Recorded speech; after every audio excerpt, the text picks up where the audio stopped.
Yeah, I don't know. What's that?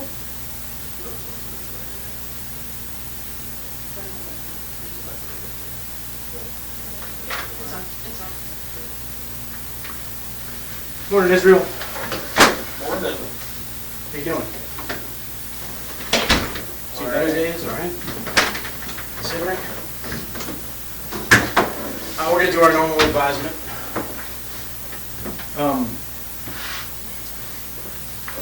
I have to read your rights. First thing I want to ask you is you didn't interrupt anything over at the jail during any no meeting with the lawyer or anything. You have the right to remain silent. You understand that, is it? Yeah. Anything you say can and will be used against you in a court of law. You understand that? Yep. You have the right to talk to a lawyer and have him present with you while you're being questioned. You understand that? Yep. If you cannot afford to hire a lawyer, one will be appointed to represent you before any questioning if you wish. You understand that? Yep. You can decide at any time to exercise these rights and not answer any questions or make any statements. You understand that? Yes. Okay. Also, I understand that you have standby counsel for crimes other than Koenig, Mr. Kurtner, and Ms. Welsh, and possibly Mr. Lorena. Would you like any of those here today? And we're not here to talk to you about the Koenig case, just crimes other than that. Okay? Yep. Okay, I think they had some things to discuss with you. Obviously, they wanted to chat with you about some things, and then I wanted to kind of talk to you about where we are on the Vermont thing. Yeah, I didn't, they wouldn't let me bring my copy of the letter, so there's definitely some things we need to go over. Okay, well, I've got a copy. Who wouldn't let you jail? Yeah, I Okay. don't like it.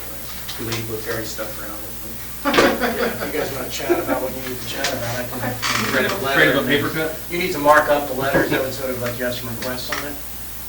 No, yeah, I mean, we can just go through it. Okay. I already went through it, so. So you have a letter here somewhere. You can make an extra copy if you need to. Yeah. I just wanted to let you know, I know you weren't real concerned about the vote, but I told you when we left last time that I'd give you a list of what was actually taken from the vote. All right. And what they do is they print out a receipt. I don't have the actual receipt. This is just an internal document, but I can show you on here what they took. Total of 19 items seized, but some of those are swabs. They're not actual things. Right. So unknown materials, these I'm assuming were like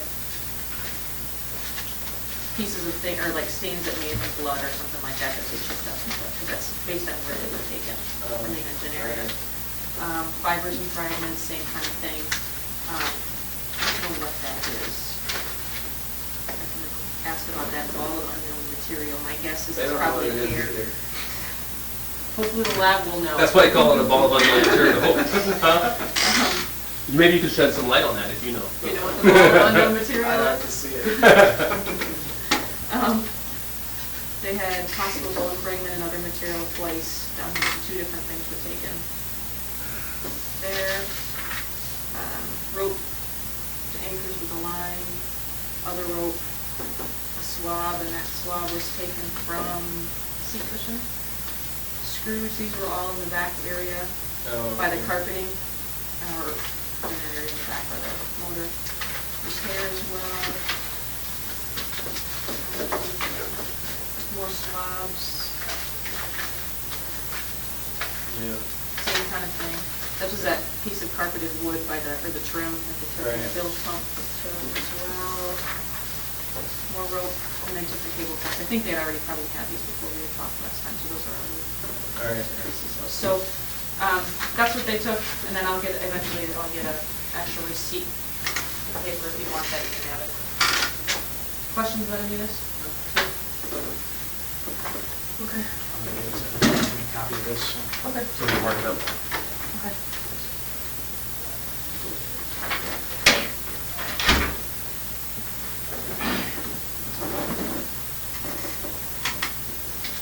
So while she's making a copy, anything you want to discuss generally? Any what? Anything you want to discuss generally about the letter, or about any concerns you have? Well, yeah, one of my main concerns right now is trying to get a handle on what the process is going to be. If this goes to CCU, they approve one or all my cases for the death penalty. It comes back And then my understanding at this point is it goes to a judge and they decide, make a decision as to whether or not to pursue it from there. Again, like I said, I can't give you legal advice, but here's my understanding of the process. In terms of the notice itself, it gets filed, all right, with the court. Right. After it gets filed with the court, then, obviously you're free to plead guilty in your main case or go to trial or the Courier case, whatever you want. Right. And then, let's assume we're talking about the Courier case, there would be a sentencing set. And at the sentencing, I think there would be, either, like I said, there's an option to both sides agree to do a judge sentencing or a jury sentencing. And then that would go to that, and then ultimately the jury or the judge is the one who would have to impose the death penalty. Right. Or life in prison. Okay, so it goes to the judge or the jury sentencing, either one. At the sentencing, it's a public hearing? Yes. Either way, it has to be a public hearing. I think, yeah, most of it, now there's exceptions for public hearings where we can seal parts of them. And part of the, the methods we use to kind of close portions of sentencings in the past is to apprise the court of cooperation efforts on behalf of the defendant. If we've got a legitimate law enforcement basis to close the public out, we can do that. Now, in order to do that, we'd have to, get approval from main justice. But, it's happened in the past. It's happened virtually in every case that I've had cooperators in. Usually, they don't want their cooperation known because it could endanger them. Right. Okay. Yeah. Well, my concern is, like I've said from the beginning, there's certain aspects of the things that I've done that I would prefer never became public. And from what I've been hearing lately, at something as serious as the death penalty hearing, they want to review all of the evidence before they make a decision, whether it's You a say jury they, or you mean a jury, judge. okay. Jury or a judge. And obviously, in everything we've discussed, there's a lot of that. I mean, if they're going to review all the evidence, then that's primarily going to be interviews that we've done, in which that information is going to be in that evidence. And so if it's a public hearing, it's going to be, all that's going to become public, and that's exactly what I didn't want from the beginning.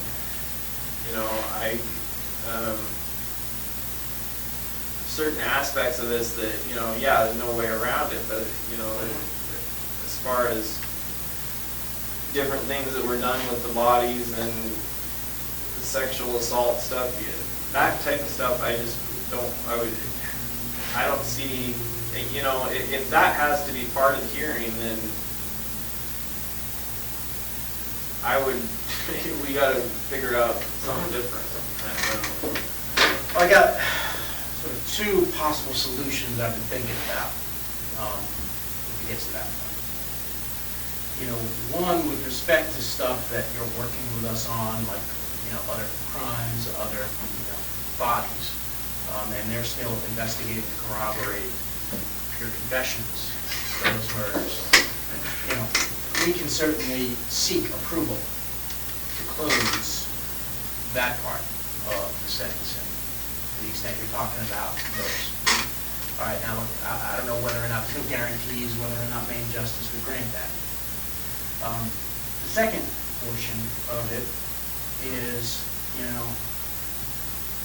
we control the evidence that we present. So the government's got to present the evidence. And, maybe there's some way to kind of address both of our concerns here by circumscribing, by limiting the amount of stuff that's introduced into the court. So I've been toying with that idea. Now, obviously, there's a catch-22 to that, right? Right. The worst things, appear to the jury or the judge, the more likely it is you're going to get what you want. Right. In context of the Courier case. All right? Thanks.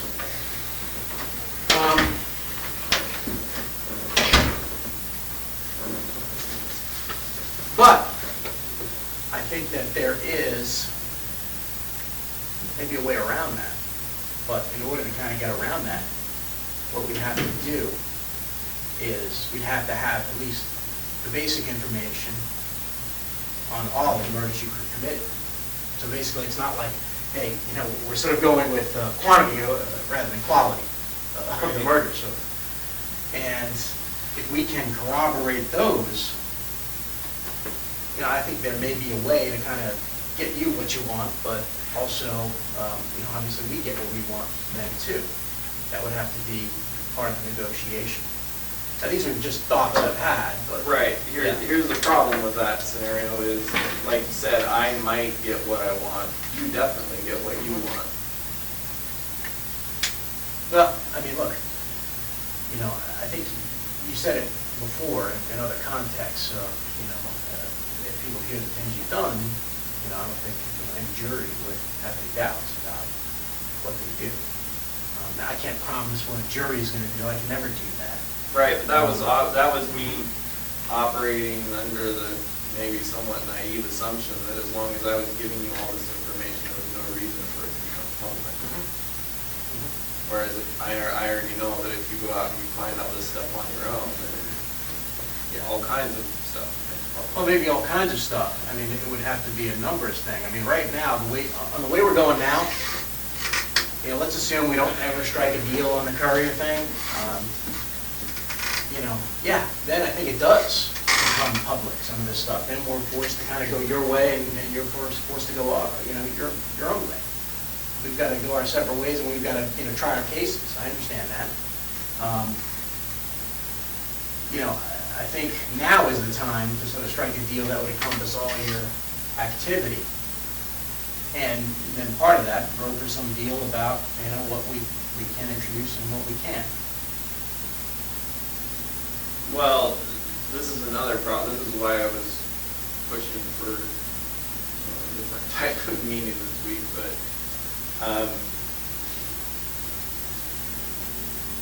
obviously there's other things going on that I don't even know what's going on. So, and I know we can't talk about it. Yeah. But that's an issue for me. So about other things that are going on in the right. process, yeah. And I don't know what's going on.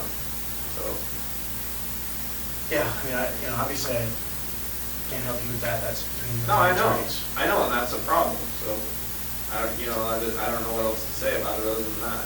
But in regards to the Courier thing, I went through that letter several times, and there's nothing. First of all, I was pretty ticked off just thinking back about the way things played out with the whole Vermont thing in general. I remember specifically before we even had, before I gave you the location of that house or anything, I was like, I'll give you the location of this house, but I don't want the locals involved. I don't want. I didn't see any reason to bring anyone back there in that area into the fold, so to speak, as to what was going on, because they didn't have any clue anyway. And next thing I know, there's like articles in the paper, like this big dig site going on. There was a lot more discreet ways to handle it. So you got your information, they went right away to the lead investigator on the case, and my name got leaked out somehow way back then, and then months later you dig, you never find anything aside from what I gave you in the first place, and then my name's attached to it anyway. Let me tell you a little bit about at least my perception of how things work there, and I'll tell you a little bit about the realities of law enforcement. If the FBI just kind of went in there and simply said, like gangbusters, hey, locals, you stay out of it, we're handling this, we're not telling you what's going on, that would be a political nightmare for them, okay? Given that they had the information and another agency was investigating. They couldn't do it. And I think we've talked about that numerous times since then, that Vermont was a test case.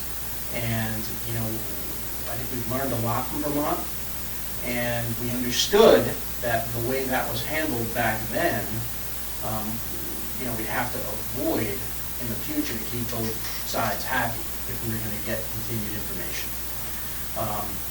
So, you know, that's the whole reason that we initially came up with, you know, this letter, is to handle it a little bit differently and get Vermont to sort of get on board with us. So, you know, we're successful in getting the letter. Obviously, some things happened that, you know, we were disappointed with too, about your name getting leaked out. Yeah, you know, we're not happy about the way that was Yeah. handled either. In fact, you know, there was a rift between us and Vermont for a while, and we weren't giving them information because of the fact we heard that it got leaked. And so we were, you know, angry at them. We had like a video conference session with all the investigators from Vermont and all the prosecutors from Vermont and us, and kind of hashed things out and said, you know, obviously there's been some problems. They agreed that, you know, look, you know, they're on board with us. They've obviously got to consider the needs of the family, but, you know, I think we hashed things out, and, you know, things have worked much better, especially like recently, you know. I mean, to be able to control that press conference on the couriers in light of the possible settlement of other crimes, I think was a pretty remarkable feat that we were able to accomplish. But what I'm trying to do here is, all right, obviously we can go with this. That was a way to kind of, where they even said in this initial letter that they would defer to us as to what charging would happen. And that was a way to kind of put the lid on things and kind of keep going quietly. All right, I understand you can go with this. So, you know, what we're trying to do now is just simply revisit that another way. Obviously that opportunity's passed us by, but there's still this opportunity on the table. And, you know, I think the longer we wait on it, the more problematic it becomes, because they're, you know, I've been avoiding calling Vermont since, you know, this week. I've just basically said, hey, you know, he's obviously getting some advice on the letter, and I haven't heard from them since Monday or Tuesday, and I haven't called them, because I know the next question is going to be, all right, where are we on the letter, because we have to do something. So, you know, this letter is an effort to try to keep everybody in line, keep Vermont in line, get you, to some extent, what you want, and get us what we want. I know It doesn't get me anything I want. It doesn't get me anything that I'm not gonna get anyway. You just said Vermont is chomping at the bit now. They wanna see me indicted for this. in their So, jurisdiction. Whatever, I mean, the whole deal originally was that I would be charged federally with it, and now you're ready to just hand it over to them and let them charge me. So I don't care, you know, if they wanna charge me, it's pretty clear at this point, I'm not gonna get what I want, at least not, I'm not gonna get a straight answer on what I want, you know, and apparently I misunderstood the way the whole process works from the beginning, you know, so all the information that I've given you now is probably gonna get out anyway, so whatever. First, there's a way to kind of avoid that right now, and that's what we're working with you on, that's why we're negotiating with you. But in terms of, yeah, letting them, you know, have the case, that's not really our intention, but what it is the reality of the situation is, you know, they understand that, you know, when they initially were involved, that you were cooperating, then you did, you know, you decided to slow it down. And, you know, right now, they can charge you and put pressure on the feds to give over the evidence. And that's the reality of the situation. Yeah, can we sit there and say, no, Vermont, we're not giving you whatever evidence we uncovered with respect to, you know, the couriers? Yeah, I mean, it's conceivable, but for the people who make the decisions and how this would blow back on them, realistically, they couldn't do that. They couldn't, you know, they would put political pressure on saying, hey, the FBI is holding back evidence in this double murder and we can't prosecute this guy because they're not playing fair. That's the reality of the situation, and it's the situation we're trying to avoid in other jurisdictions.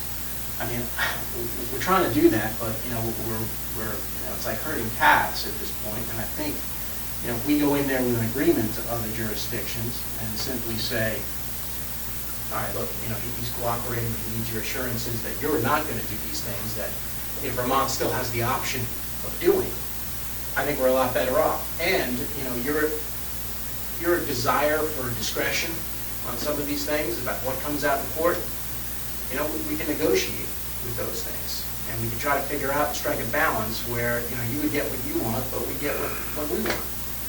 I mean, are there any guarantees of what a jury does? No. Can I tell you what the judge is going to do? No, but that's the nature of the work.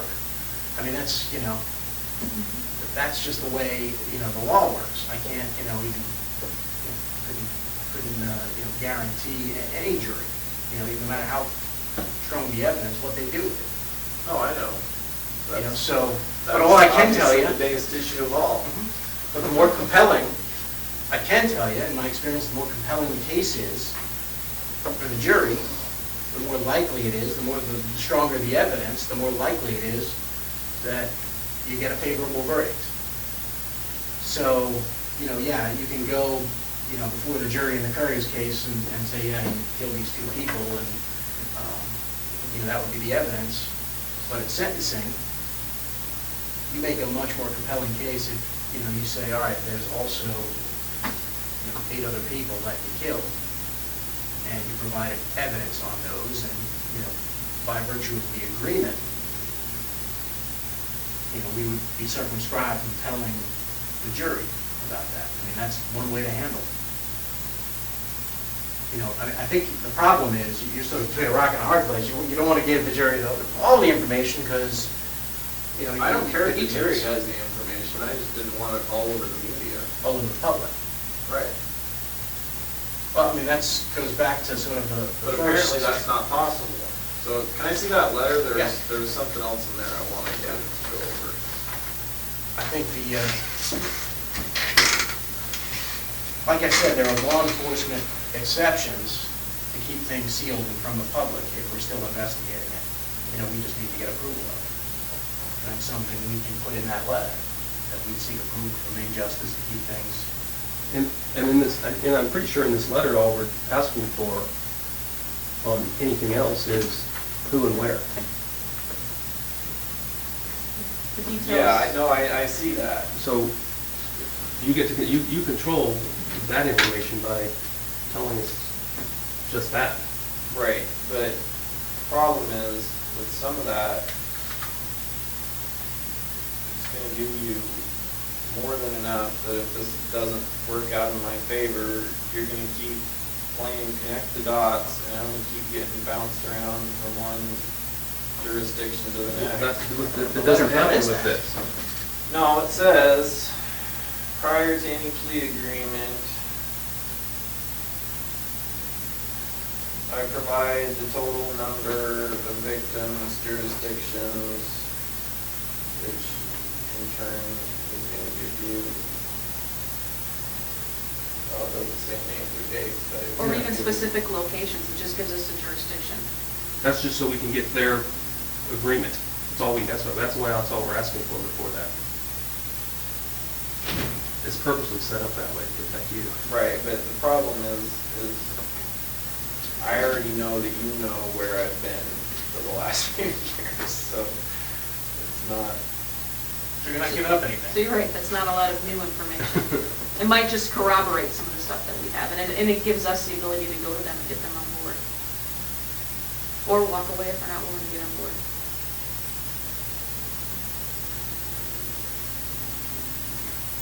What I see happening with this is that you're wanting more information up front. I still have no idea what's going to happen with the information I've already given you. And admittedly, you don't know what's going to happen with the information I've already given you. Except that in that letter, if you don't get what you want, that's when the information stops, right? Yeah, then it's It conditioned. stops until you start finding stuff. Well, it's conditioned on at least the Attorney General coming back and saying, hey, we're going to seek what you want, right? I mean, look, you know, you've identified, you know, some issues that you're concerned about, but, you know, I don't think there's anything we can't overcome here.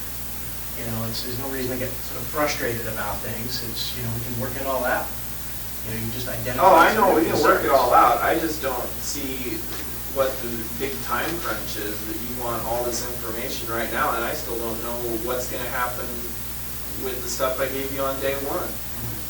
Well, I think the problem is, we need that information to kind of keep, you know, Vermont on board, rather than have Vermont go public, and once Vermont goes public. Vermont then already we- went public, Yeah, but they essentially. didn't really get picked up.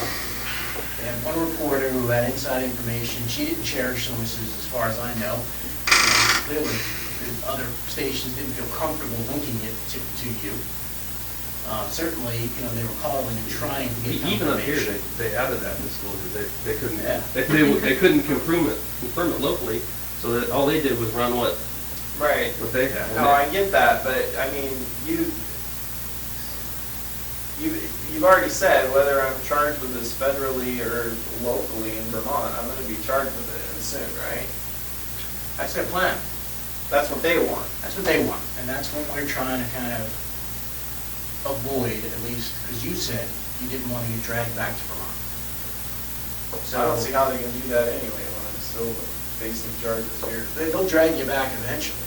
I mean, what they do is, and what's happened in other cases, is they lodge the detainer, you finish up here, and then you go to Vermont, maybe then they lend you out to the state court there, and that goes through the process, which is what you said you didn't want, and that's where we're headed. And the other thing is, and I know you know this, is that the way typical law enforcement investigation would work on this, you have to admit that the way this, I know this seems slow to you, that this process has taken a long time, but for us and the people that are in charge of us, what they want, they know that there's potentially up to 10 or 11 victims. So there's 7 or 8 that we don't know where they're at and those kind of things. So what we're getting the pressure to do is find those other people.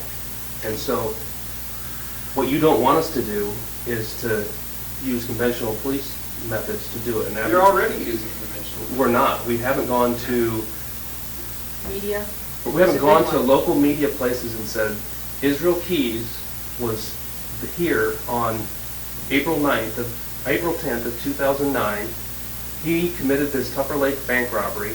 He killed somebody in this area, and they're buried here, and we need the public's help in finding out if they saw him or his vehicle, and this was the vehicle, and this is the license plate number. That's what a typical police investigation would do. We know you don't want that, because the first one of those that we put out gets on. You don't want that Today Show. either. You're right. You're right, we don't, because we want this cooperation that we have, and that's why we've been delaying this, but the pressure is getting increasingly with Vermont. We're getting calls from Vermont also, since they ran their story. The colonel of the state police there is getting calls from other families in that area who now think Israel Keys could have killed their family members because he killed somebody else there. And so that's what we're looking, that's what's going to happen in every state if we use conventional police methods. And we want to keep it as quiet as you do, because we want the information from you, because we know it would be the most accurate.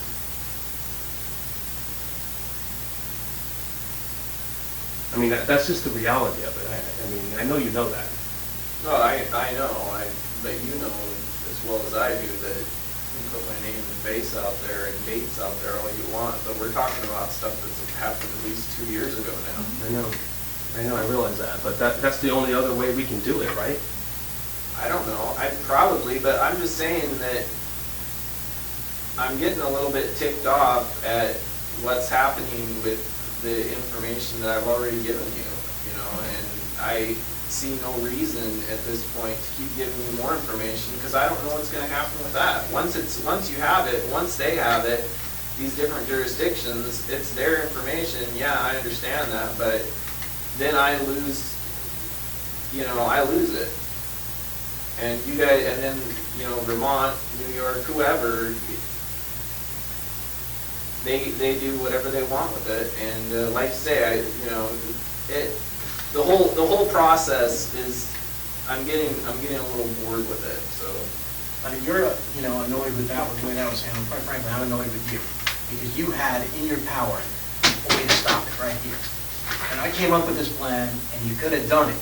And if you did it we wouldn't have had the problem in Vermont last week, because we would have had the authority to say. They had already leaked my name to the Yeah, but I press mean, they at had the time nothing that else. that letter was out. They had nothing else. And, you know, they leaked it, but they had absolutely zero until they had the corroboration of the press conference, which by virtue of this letter, we would have had more sway into telling them, no, you can't do that because he's cooperating, and here's what he's already done, and he's lived up to his end of the bargain. So that's the reality of the situation. You blame us for the situation. I'm blaming you. I do blame you. I told you from the get-go, before I told you where the freaking bodies were left, I told you that I didn't want the locals involved, and the first thing you do is make a big scene and do a big freaking archaeological dig right alongside the main road. All right, come on. You've agreed in the past, if we're being honest here, that we've handled that situation as quietly as possible. You know, to whatever extent we could, we shut people's mouths, and the only problem was probably one cop that didn't get the message early on. And that was it. Because No, I think since you need to then- back up to your recordings. Because I remember the conversation, and I said I didn't want the locals involved in it. And I know now I talked to the guy, I talked to the lead investigator. Not only did you involve him in that, but you took him to New York to dig up the guns. You had him involved from the very get-go. Well, the only reason that guy was involved in the conversation is we were sort of planning on going with this at the time, if you remember. Okay, and that was sort of by your You went and consent. got the guns before that letter was written. Yeah, we were trying to, I mean, that lead investigator, like I said, politically, and maybe, you know, the FBI can explain to you, you can't just simply walk in there and say. Well, you "Where are told the me you feds?" could. I don't think we did. I mean. Back up to recordings. Yeah. You know, I'll go look at it and I'll listen to it, and I'd be happy to kind of share it, but I think what we said was the FBI would lead and handle the case, and that's what's happened. No, you said you would control it. Yeah, and to whatever extent we could, we did. In fact. Right, and there I'm was saying I'm nothing. not happy with the extent that you've controlled it. You haven't controlled it at all. And we realize that, we can see that, we're not happy either. I mean, but we're. Look, I know it was more than one thing that caused the whole thing to get out of control. I know that if the house had still been there, and it all just been neat and wrapped up in a couple days without doing a freaking landfill dig, yeah, it would have made it easier, but that's not, the fact is, there are different things that happen the way they happen. And now I don't know what's gonna happen with all this information I've given you, and you know I'm not just talking about the couriers. Well, that's why we're here negotiating.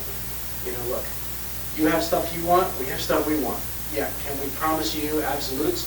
No. I know that. Just like you can't promise us absolutes that we're gonna find these people. So who knows whether or not we'll ever be able to kind of, you know, give closure to their families. I mean, it's up in the air for us too. You know, we're just both doing our best to try to come to some sort of resolution. Yeah, it's not ideal. You know, we have different interests, but I think there's a way to meet those in the middle that will avoid a lot of the things that you don't want, and at least try to get us started on the things that we want. No guarantees from our end either.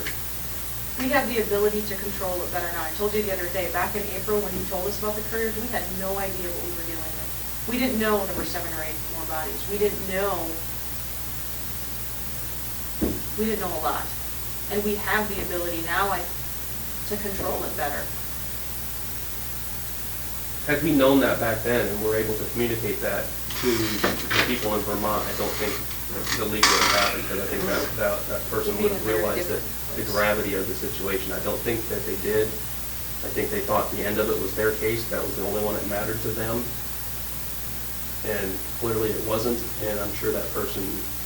Well, that's fine, what's done is done. I'm just saying, from right now, from my perspective, this letter doesn't offer me anything. I know that, you have pressure on you to find these other people, but frankly, they'll keep. And I still don't know, like I say, what's gonna happen with this information I gave you on day 1. Well, let's talk about it. I would love to, but unfortunately, other parties chose not to be here, so. I mean, look,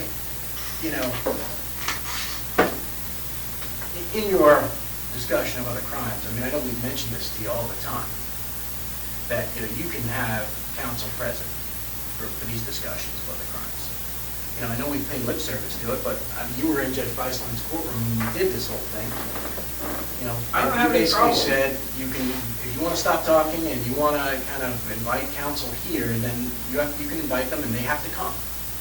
Look, I don't have any problem speaking for myself. The problems I have is with the legal procedure as to what happens with this stuff in the courts. I already know what happens with it on the ground. I'm just saying, I don't know what happens with all this information, like that whole thing about the whole investigation and interviews being made public for the sentencing hearing. I did not know that. I was led to believe that if I gave you information, that we controlled all that information. You still have an opportunity to control that information. And, you know, agreements can be struck, but they have to be struck now in advance, because if we get too far down the line, here's what's gonna happen. Like I said, we identified Vermont as, you know, a problem because that was, you know, happened at a time we didn't know what we were dealing with. I wrote that on that flip pad I showed you a while ago. Vermont, we gotta deal with Vermont. I know it's gonna be a problem.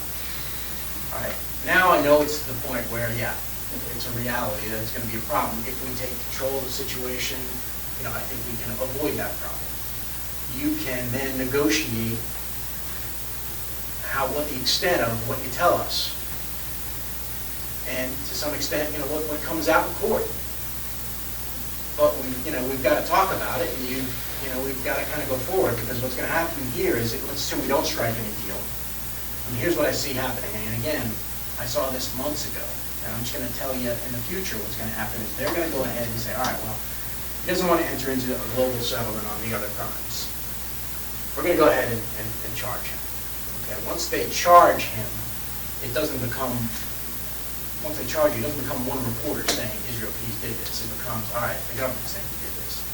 And then that becomes sort of a national frenzy of Israel Keys killing 3 people, traveling around the country, killing people. Where else has he been? What kind of shows can we do? And then that in turn puts pressure on the local FBI. All right, they're going to come to Jolene and say, all right, well, what did you do? What have you done to kind of make sure you've investigated all his crimes? Oh, you didn't put media out? You know, you're sitting there talking to Israel Keys, you're trusting him, and you didn't do the necessary things that we see fit. That's exactly what's going to happen, and they're going to say, you go do it. And it's not going to be up to Jeff Bell or Jolene to go into Frank Russo or Kevin Feltus. Like I say, if they think that's going to help, then they're idiots, because, like I say, we're talking, I've given you all the information that first of all, no media exposure, even if I hadn't given you all the stuff on the more recent ones, would have helped. I don't think it would have helped. I don't know. It maybe wouldn't help, but it gets your name out there and it's something connected with things, which is what you Right, don't that's want. why I gave you that information. But, I mean, now you're talking about wanting to put my name in the media, which is the one thing I didn't want from We you. don't. We don't. We Brother, don't don't want want to. to. But it's going to happen, is what you're saying. I'm concerned it's going to happen.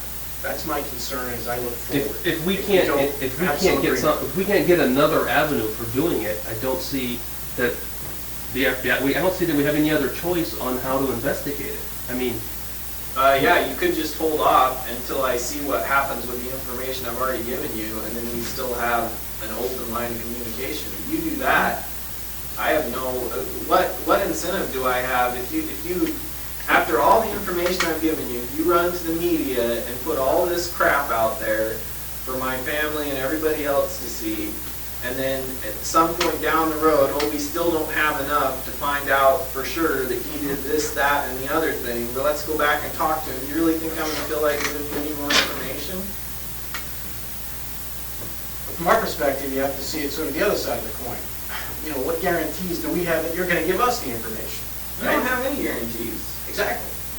Just like you don't. So we're trying to reach an agreement here where we both have some assurances that we're bound by in an agreement. So we're bound by. I don't have any guarantees, but it's pretty likely you're going to get the information. But why do you say that? I mean, Because it looks like I'm stuck here for a while. well, what incentive would you have to give out the information? I don't know. I'm sure things will come up. Right now, you guys got me on pencil restrictions. Pencil restrictions. I don't know. What is that, Judge?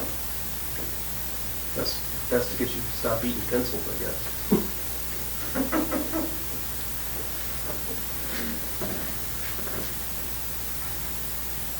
Look, I think, what we're trying to do is, look, it's obviously a situation where you have interest and we have competing interest. Like I said, things are negotiated like that every day. And I think we can negotiate something like that, but, we need a little bit more to do it. To avoid Vermont doing what they're gonna do, to avoid, what the FBI nationally is gonna come down and say we should have been doing in this case. That's our interest in it. But I don't see what, you keep talking about what Vermont's gonna do, but you've already said that I'm gonna be charged with this federally. Well, I don't know, federally or state. They haven't. But one or the other, soon, right? That's what, well, I mean, look, I've been holding them off, and I can ask them to hold off a little bit longer. I mean, that's their plan. They've said that in the press conference. I'm just So saying, we're planning to originally, charge. this was all this information on the Courier case was supposed to become part of the other information that I gave you prior to that. Yeah. And now it's all of a sudden become a separate thing, and now you want more information to add to this. We're just trying to control, what happened at the very outset when we didn't know the full scope of things. Let's just deal with that problem, all right? Maybe we can't, solve every single problem here, but we're happy to kind of try to solve Vermont. And I think it would be minimal impact to you if we convince them that, look, he just pleads guilty here and then it gets wrapped up all globally in Alaska. That would be probably have the least impact on you, agree? Yeah, this whole thing is already a huge. Yeah, we're just trying to solve the They never even found the bodies. At least if they had found the bodies, then it's just, there's no way around it now. You charge me with the couriers. Everybody knows now, as soon as you charge me with that I gave you all the information you have, because you didn't find any on your own. Even after they knew they were at the landfill, they're like, oh, we didn't find them, but they were definitely murdered, and we definitely have the person who did it. And now, pretty soon, we're going to tell everybody who did it. And the person who did it is Israel Keys. So how did they know that? Well, you must have told them, so whatever. How can we avoid? You can't avoid it now. It's already happened. I mean, the majority of it's already happened. The only thing left is you to come out and say, yeah, the Israel Keys is the one who's going to be charged for it. So And they didn't say that. they didn't say it yet. I'm just saying, I'm going to be charged for it. You said soon, either federally in Vermont or in Vermont, and that's. Okay, is there a way we can kind of at least keep the lid on things in Vermont any longer? I mean, and maybe, I know you have another situation to work out, but give us something that buys us time. How do I know how much time? First of all, I'm not buying any time because they already did a freaking news story on it, and you've already said they're chomping at the bit to charge me now, so, But if we can get something from them and simply just say, hey, hold off, or for some other sort of, deal. I mean, look, obviously our preference, I think yours is too, to wrap all this up, globally with all the other times. But. well, that's only if I can get what I want out of it, and that's looking less likely all the time, especially since I still have no idea. It's been freaking months since we first started talking, and like I say, I still have no idea what's, like, in the broad scope of things, what is going on or what is going to happen or how long each of these things is going to take. I have no idea. I haven't been able to get a straight answer on it from day one, so. I can tell you in terms of the Courier case, because all I did it out here, you set the deadlines. And we put deadlines in here, at least for your edification. We can avoid deadlines. We can sort of work on, the language. We can work on how much you tell. There's no deadline. I mean, the only deadlines are events that happen. They're not dates. Well, I mean, I said there's a couple weeks from the events, and then there's, seeking expedited review. And so that's, what I've been working on. It's not like, we've been sitting here just, calling back to Washington, D.C. and asking, how can I screw Israel Keys? I've been trying to kind of pulling my hair out, trying to figure out a way to kind of resolve this dispute and settle everything where, you have the best chance of getting what you want, and we have the best chance of getting what we want. So I've been dealing, like you said, Vermont, what happened, we had to do it over again. Maybe we would have done it a little differently. But we didn't know the full scope of things, and, it is what it is. We can't rewrite that. What we can do is we can change the future as to what happens. And we can change the future as to these other things. Because, right now, your concern is that you go to court on the couriers and then all these details come out that you don't necessarily want to come out, right? With everything that I told you. Okay, with everything. Right. We keep going the way we are and not agreeing on different things, then I think stuff like that's going to happen. So you're sort of between a rock and a hard place. Hey, if you don't agree globally, you can't stop the flow of information. Vermont, they'll exert whatever influence, and they can kind of use your confessions against you. Right now, before that case is charged, you're in a position of power where you can negotiate. All right, well, here's the deal. I'll give you this other stuff, but here's what I want out of it. And your information is, valuable now. I mean, it's valuable to you, and it's valuable to us.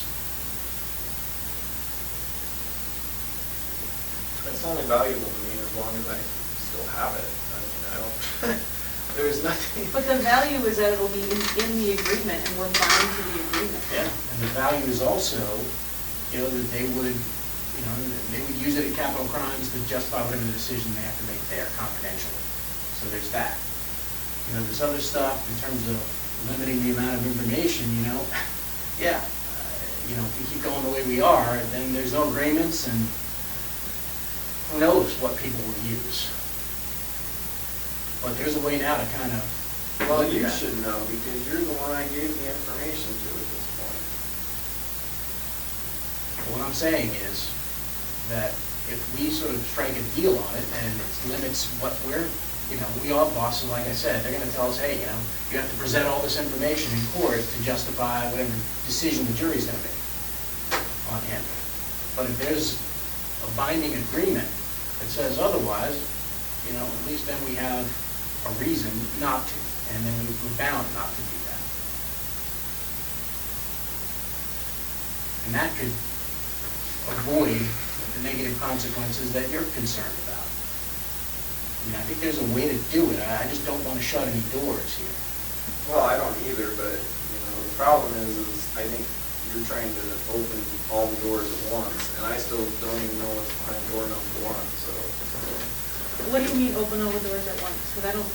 That's what this letter is asking for. You want, to an extent, as much information as you can get, and I still have no idea what's going to happen with it. If this doesn't work out, from my perspective, then you still have your information, and then I still have no idea what's going to happen to me, so. But I think up front, all we get is jurisdiction. Until you get your assurance. Yes. Because we already know the numbers, right? So, all we get up front is jurisdiction. So all we're getting is where? And not even a specific where, just A jurisdiction. Eastern District. Not a year, not anything else. Not a name. It's just to fulfill your needs, to kind of simply say, hey, I don't want this to be a problem in getting what I want. I mean, if I'm going to give you any information, I would just rather have something that's tangible that I get for it. Well, let's talk about it. Again, there are no promises, but, it's not a promise, then it's not very tangible. Well, it's tangible in that we can, show you what we're going to do. Some of this, like you said, is out of our hands in terms of judge and jury, I get that. Hey, tangible is a letter from a jurisdiction that says I'm not going to prosecute you. That's tangible. I'm talking about something that says, like I say, my main concern has always been the amount of information that's released that I have given you, the details, certain details.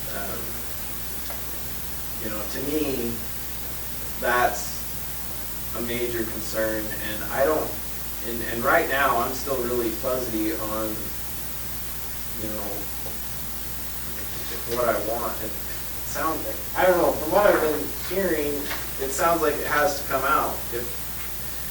If it goes to the death penalty sentencing phase, it sounds like all that stuff is gonna come out, and I don't know, it's just. I mean, that's why. And in the meantime, I'm also concerned about you releasing that information anyway, as whether you're doing it to piss me off or whether you're doing it to get the public's attention or for whatever reason, you know. So let's control that, Israel. None of that has to come out, or the stuff that you don't want to come out doesn't have to, if we negotiate and agree upon what that is. Right, that's what I'm saying. So let's do that. Yes, let's not, you know, look, I didn't write that letter to say, hey, take it or leave it. I mean, I gave it to you, let you review it, you know. Agreements are negotiated all the time. What would you like to see in there that's not? No, I don't know, because I don't even know what's possible at this point. All I know is, you know, with all the information that I've given you,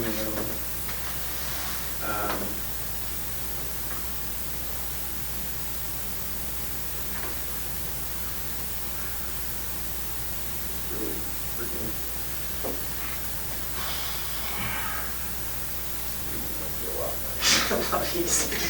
Well, I mean, I could come up with a plan C, you know, if you want, and my plan C would look something like this. You know, Israel sort of controls the amount that comes out in the sentencing of the couriers. You know, we can agree upon what that is, maybe a, you know, sort of a you know, brief statement of I killed this person and they are buried here, right? You know, in exchange for, obviously, we're gonna do all those things in advance to get your assurances of non-prosecution, but then you're also controlling the extent of information that comes out. So, I mean, I think, you know, look, like I said, it's sort of a catch-22. You want to have the death penalty imposed upon you. The more information the judge or jury has, the more likely that would be. But, you know, I guess my plan C is, well, you know, then at least we can kind of do quantity over, hey, you know, details of what happened. I think that, you know, would be. Yeah, but the time to do that is at sentencing, not now. No, well, I mean, we have to get started on it to at least Why? corroborate it and get those assurances from those jurisdictions, right? Otherwise, if it Well, I comes out don't at know. sentencing, you get That's, see, this is charged. the stuff I don't know. I mean, how the hell do I know we have to do it now? For all I know, you can charge me, and then at the time of the sentencing, you know, we can say, look, there's this additional information. I just don't see where I have any incentive to give you any more information right now, because all this stuff is gonna happen to me anyway. I mean, whether I'm charged federally or in Vermont, I don't even understand how they can charge me in Vermont, because Feldes told me this was a federal crime, so that was the whole idea of me giving you like the guns and the silencers and all that crap, because I thought it was all gonna be federal, and now you're saying they wanna charge me locally, and I don't even, whatever, you know, you're the lawyer, so. I think that nothing, you know, there's nothing that can't be overcome here, all right? And that's what I'm just trying to work on. You know, I'm trying to figure out a way where everybody gets closest to their goal. And I think we can do that. Oh, you're gonna get your goals. You know, I don't know that. What do we just go back and I'm gonna assure the guys, hey, well, don't worry, Israel said, we're gonna get what we want, so don't worry, guys. I mean, you know what they're gonna say to that. You know, this way, at least if there's an agreement, we can show them, I can go, no, it's not just Israel saying, it's an agreement that, you know, we have that, you know, he's gonna get us close to our goals, we're gonna get as close as we can to his goals, and, you know, hey, we're both walking away, leaving something at the table. Jurisdictions are walking away and leaving something at the table. I mean, we have to get those assurances, and, you know, that's something that's gonna take time. And that will prevent you from, you know, the detriment of getting dragged around, which is something you told us you want to avoid. And I'm just trying to keep it together. Right. And I think See, this is the best That's way. another concern I have is, you know, I give you this information, things don't work out my way, I still get dragged around. How do you figure? Because if Plan A doesn't work, then all these other jurisdictions are gonna go to Plan B and charge me separately for everything that I've done. Plan A, though, before we even get to it, would require them to write a letter saying they're not. Said that they wouldn't do that. Right? Well, Unless- it's not on here now, I mean, Well, we can put it on there, I mean, you know, look, that's a starting point, it's a 3-page letter, not even. Like I said, that needs to kind of go into a more comprehensive agreement, but, you know, don't get frustrated with the terms, everything is, you have some other concerns you identified today? You know, we change the letter, you know, we work on it. But we don't just get frustrated and kind of walk away, because that's, you know, that puts people in a corner. We don't want to put you in a corner, we don't want to be in a corner. I think we both know that the best way to proceed on this is the way we have been proceeding. And doing it as quietly as possible. I mean, I think, you know. well, that's my whole issue right now, Yeah. is it hasn't been very quiet. I mean, there was already like freaking pages online about me. I don't know. They just speculating. Yeah, but, you know, I don't know, whatever, speculation, fact, does it really matter? Well, you know, I think it does. I think you even said that last time we met. It's like, yeah, it's one reporter, you know, reporting something. It's not reality yet. And, you know, I'm trying to negotiate a resolution that it's going to control Vermont, because, you know, we learn from it, and it's going to help us avoid that problem in other jurisdictions. You know, we can control certainly what's introduced. Like I said, if there is a way where you're cooperating with us and we can represent the report you're cooperating, there may be a way to keep that cooperation under seal in court. Yeah, I know, that's what I'm concerned about, but like I say, the Courier case is not the only one I'm concerned about right now. Let's deal with those concerns on the other cases. I mean, that's why the whole, you know, aim of the plan is to kind of get their buy-off before we do it. You know, if we can't go to them and simply, you know, have someone say, hey, you know, we just need your buy-off on this, and we need the assurance. You know, it's difficult to kind of control things. I agree. I do think that, look, you're going to follow through on your end. But I just think at this point, I'm kind of feel like I'm in a position where I've given you a certain amount of information. None of it has, or I shouldn't say none of it. About half of what I thought we had an understanding on, you know, from the very beginning, hasn't worked out in my favor. Granted, you know, some things haven't worked out in your favor, but I just think at this point, I just don't see what incentive I have to tell you anything else. I've got, I mean, day-to-day, I got day-to-day issues. And, you know, we come over here and we sit in this room and I still don't know what's going on with, like I say, with everything that we've talked about. And well, in terms of the other case, you know, obviously that's on you and your lawyers to kind of to do whatever you see fit. In terms of the Courier case, that's what I can control, and that's what I can help control, at least. To the extent that I can assure them that things are in the works. You know, look, I can tell them, and I have told them, look, I think he's going to cooperate and continue giving us some of this stuff in exchange for some of the, you know, for some discretion, but, you know, they don't know you, and, you know. I don't expect any sympathy from anyone. No, and they're not. That's exactly the point. Come on, let's be realistic. Well, I am being realistic. They're not sympathetic at all. That's why they're saying, well, you know, got a case on them, I guess, we can go ahead and charge them, right? Exactly, so. What I'm trying to tell them is, look, that's maybe not the best thing to accomplish everybody's goals.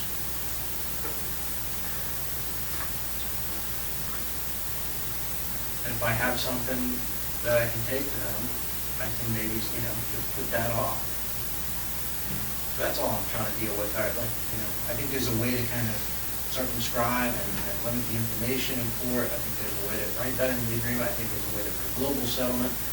But if you want to put a Band-Aid on it, as they call it, and let's try to deal with the Vermont situation, I'm amenable to doing that too. I don't know,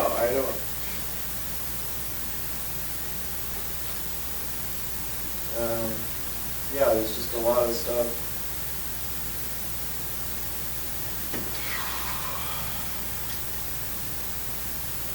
What about?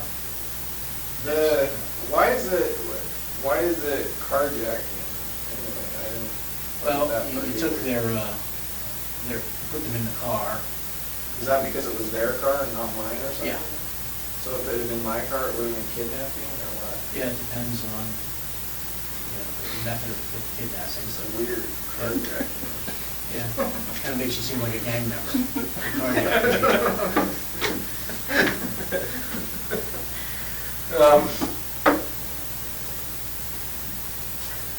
I'm just trying to think about Vermont, maybe how to buy time over there. I don't. Like, they've already released enough information, they're gonna get hounded endlessly until they release my name now, so.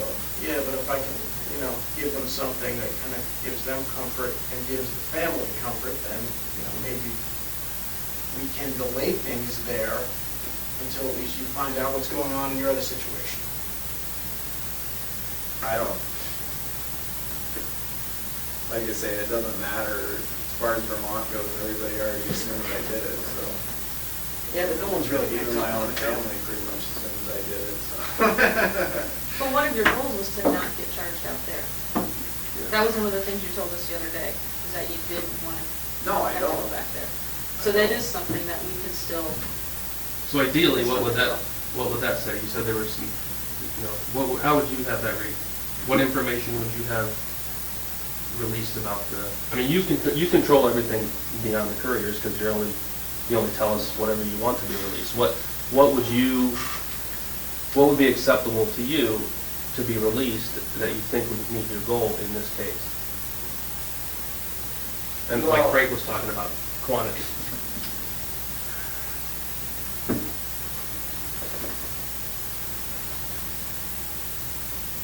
Well, it sounds like right now, I don't even know if this is gonna be charged by Vermont or by the feds. And, So what would you want that to say regarding that? see, this is the problem though, because I don't even know what's possible. It doesn't. It does talk about that if this offer outlines a proposal, you plead guilty to conduct in Alaska, which would prevent you from having to go back and face charges in Vermont, either state or federal back there. Yeah. That would be the goal, that's the goal of this letter, is let's keep it here. At least.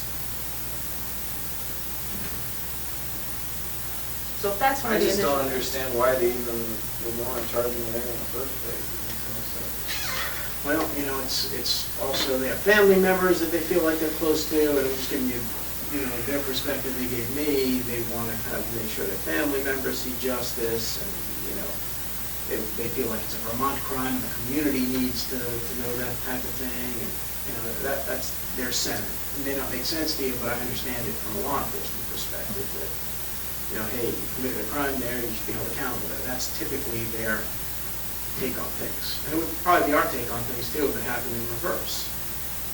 All right, but I think there's a way to just be able to kind of at least put them off for a little while you're thinking about other things and thinking about a global resolution we can work on. But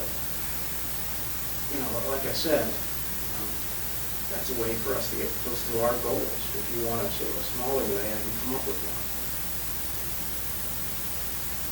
No, I mean, your goals at this point are pretty easy.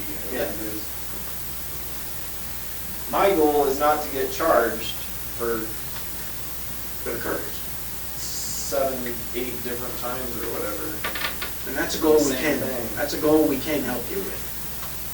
Well, that addresses everything. Right, no, I understand that is something I still have in my control. I mean, apparently it's already out of my control. I'm already gonna get charged twice, Well, so. we can, at least have that just rolled in here and just. Right, no, I So we're trying to do understand that, but I would rather have it all hammered out. This just seems Well, you know what? really preemptive right now. It's like,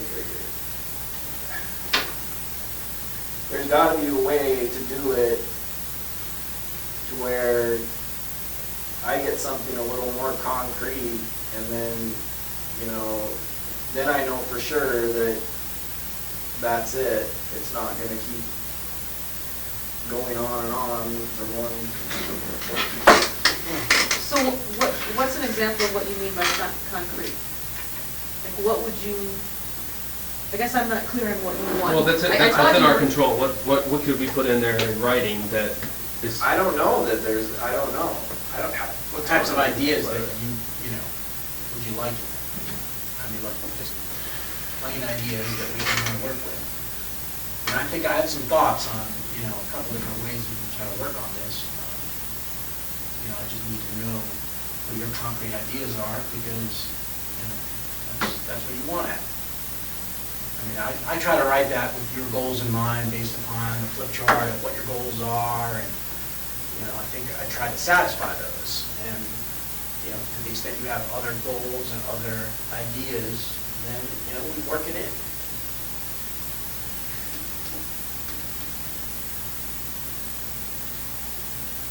Yeah, I'm just not so sure I even have that goal anymore. I mean, like I say, if me looking for the death penalty is gonna make this into a bigger circus than it already is, and they're gonna take all this information that of the things that I've done and put it in a public sentencing hearing. It doesn't have to happen that way, though. Well, I don't know that though, because I've been told it does, so this is the problem. All I can tell you is the United States government controls what evidence is introduced into court. And I represent them. So I have absolute control over what evidence I put in. Right. Well, that's good to know. And if it says in here what evidence gets introduced, that's what Frank has to go by.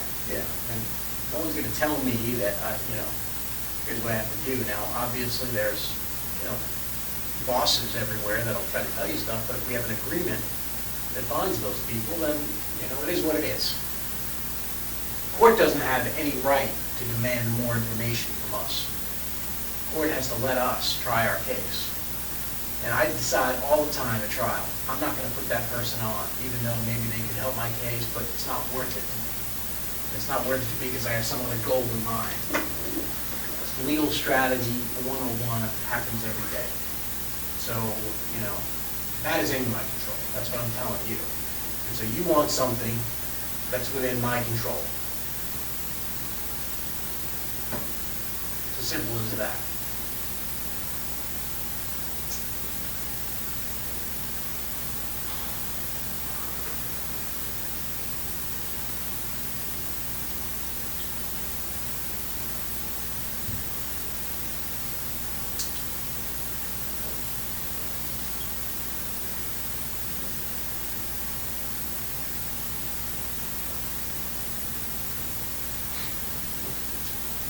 Oh, boy.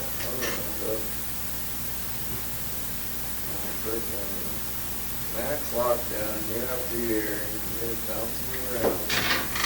Doesn't have to be that way. Call it premonition. Doesn't have to be that way. And we're trying to avoid that. Everybody in this room, I can tell you, is trying to avoid it being a circus. We're just trying to get, what we want, let people know, our bosses, that we're getting what we want. We've got some assurances. You negotiate what you want.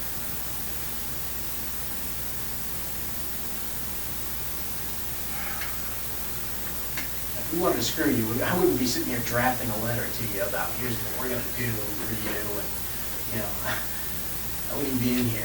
You know, we wanted to go ahead and just try to make you a villain. We could just go and do that. All right? Well, you know, look, you're concerned about the extent to which. Well, there's certain things, but from an entertainment perspective, from my perspective, yeah, it would be really fun to have all this stuff come out, but, you know, I'm not trying to single-handedly give my mom a heart attack. So.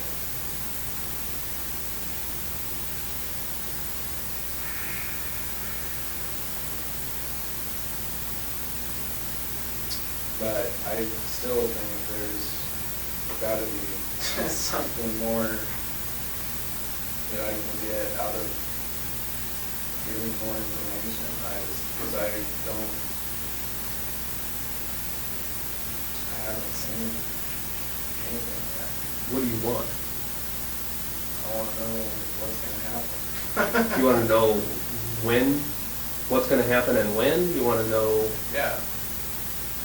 You want to know how much information is going to be released publicly? Let's flesh that out a little bit more. Well, first of all, we can't talk about it. Okay. And that's the biggest problem of all. Okay. So that problem Secondly, there's this problem with Vermont that they already have enough information on who they want, you know.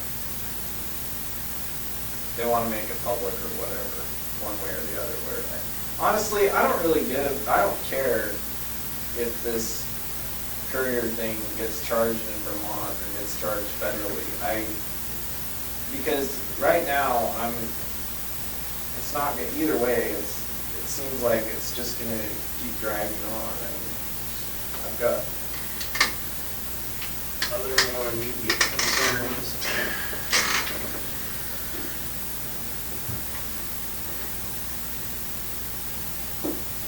Well, the immediate concerns, I mean, here's an idea. Let's deal with the immediate concerns. You want time to deal with those immediate concerns, and, you know, Vermont is obviously, you know, under some pressure to kind of make a decision in terms of charging. There's a way I can at least go back to them as this Band-Aid and say, look, we're going to, you know, move forward on part of the plan. Let's assume we go back to this with just the New York thing, and we simply say, part of the plan, to give it a try, he's going to provide just the jurisdiction where the person is taken. If you agree to kind of put off charging, and just do the same thing you're doing. Just put off the press, put off charging, just say investigations continue. If there's a way to go back to them and do that, or like I just said, you know, sort of a Band-Aid type of thing, just to buy us some time, you know, I'll be happy to try that. No, I don't, like I say, I don't care. They've already released the information in the media. You know, they're gonna charge me for it, you're gonna charge me for it, either way. The whole thing wasn't even supposed to. There was a way to, you know, at least put that off, and, you know, if there's a way to put that off, maybe there's a way to strike a bigger deal down the road, you know, if we buy some time for ourselves.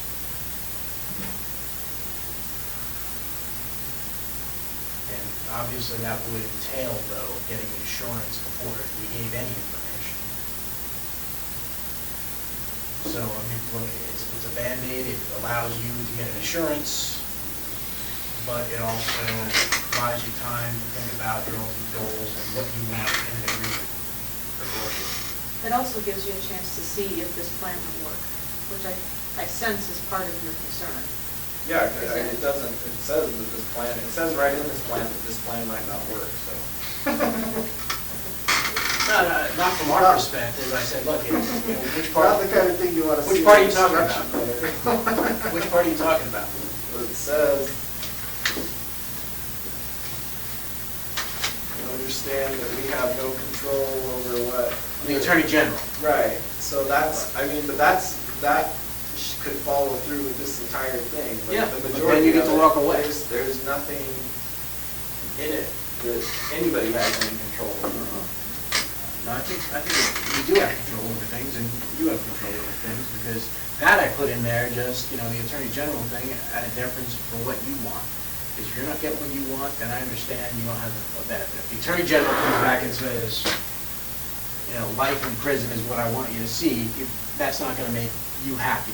And then, the benefit of your bargain is lost, in my mind. And that's why I put it in there. But, look, I think we didn't want to write this letter by saying, the Attorney General is never going to guarantee what's going to happen. We can't make the Attorney General guarantee what's going to happen. We can only make full information available. So that's just a sort of acknowledgement that the Attorney General is an independent body who gets to make a decision, whatever you see today, based on whatever information. So,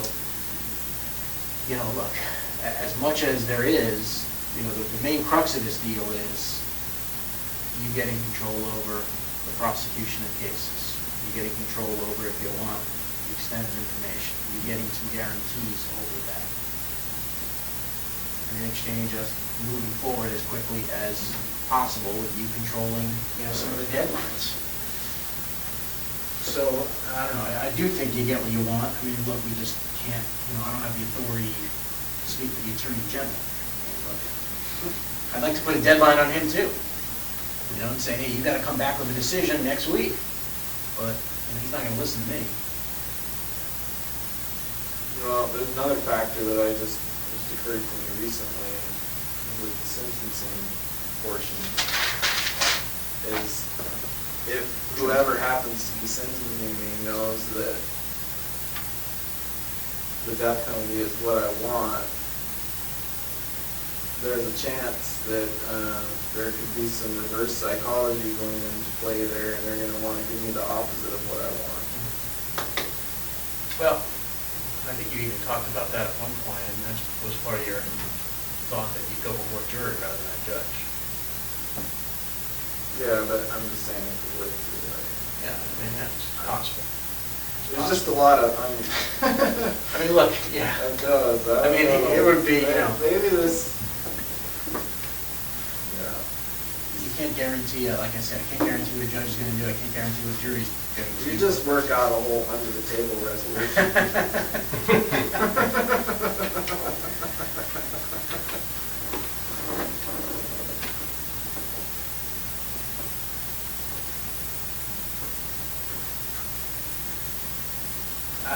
The other way to look at that though is too, is if you think that's a possibility with that reverse psychology, I mean, I guess if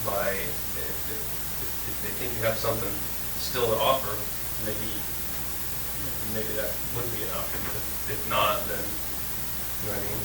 If they still think there's information to be had, whereas if we had an agreement where all the information was gonna come out, I mean, I think that might be less likely, you know what I mean? Yeah.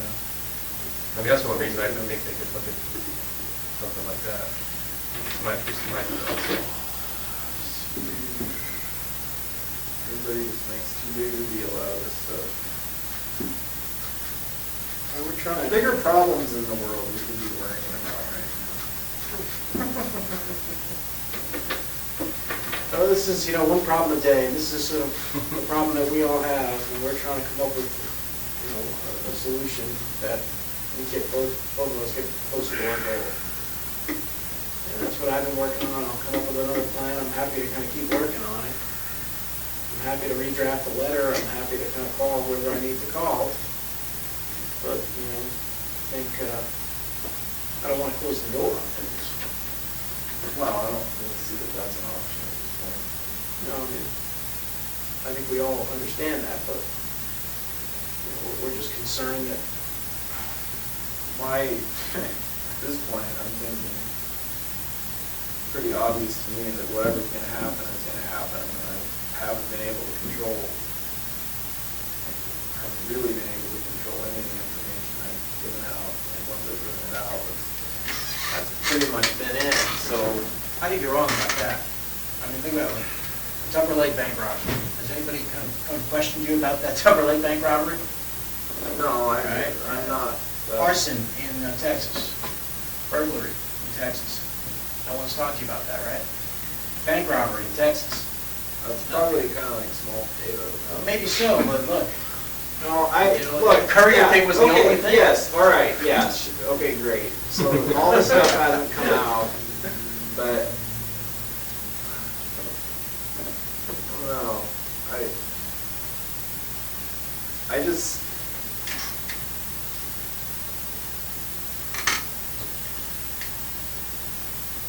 I just have some concerns with these other. First of all, like you say, I can't see that there's anything for me to gain at this point. Seems like whatever's gonna happen is gonna happen regardless. again, I'll disagree with you on that, but, you know, like I said, I think we can control it, man, here on it. Yeah, you know, there was one cop in Vermont who spoke when he shouldn't have, and, you know, yeah, we gotta eat that. Sorry about it. It wasn't, you know, that wasn't our plan.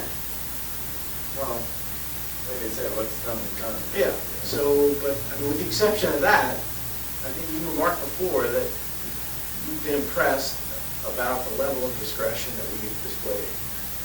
Yeah, no, that's, well, mostly I was referring to the Alaska stuff, but yeah, that's great, that's fine. And the Alaska stuff, we have, you know, obviously more control over, but, you know, the other jurisdictions, we're just trying to control now. I don't want to get in a position where I lose complete control, and we lose complete control in this room about what happens in Vermont. And that's just sort of what I was thinking about in terms of, you know, that letter. It's just trying to, you know, kind of keep things under wraps there and have them sort of join back together with us to go back to almost that letter. You know, I thought the letter was going to accomplish that, getting us where we need to go. And so I'm just trying to figure out a way to kind of get back there, because I think that's where we want to be, where it just says. Well, I mean, even if, hypothetically, even if we had come to an agreement with that letter, that reporter still would have released their information. Yeah, but look what it says here. Will not identify Mr. Keyes as the perpetrator of the murder, the crime he's committed will not, or charge him separately in our jurisdiction without your authorization. Right. That's the part that, you know, I'm trying to get that back. And in order to get that back, I've got to buy it with something. You know, politically, I've got to be able to give them something to say, all right, here's where we're not doing it, and we're gonna, you know, if someone questions us down the road, we have some reason to say, here's why we need to do it. And so that's just, there's a whole like law enforcement side, you know, and then there's a whole political side to this too, that, you know, we're trying to kind of tamp down as well.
trying to make them more efficient than government. Well, I think you certainly, you're good at planning In stuff. what way? You're good at planning stuff, and that's what I'm trying to do here, is simply come up with a plan. And I'm seeking your input on the plan. You're a good planner and organizer, we could use Yeah. those skills now to work towards a different goal here. Yeah, You know, there's only certain things I like to plan. I'm trying to plan, and I'm trying to, give Vermont some glimmer of hope in the hopes of accomplishing a bigger goal. If we can't accomplish the major one, where we have to kind of redraft that letter and get some more concrete terms, and you want to see what happens, fine. Yeah, I'll I do don't, that. I don't even know, like I say, I don't even know what's possible. Well, Apparently my peeps didn't want to be here, so. Well, I mean, they can be here if you want. And that's the, Remember what that says, is that if you want them here, that they will be here immediately, I think is what it says. Mr. Kurtner is supposed to come on according to, the court order. I thought you were always just reading that, so you threw me out if you didn't show up.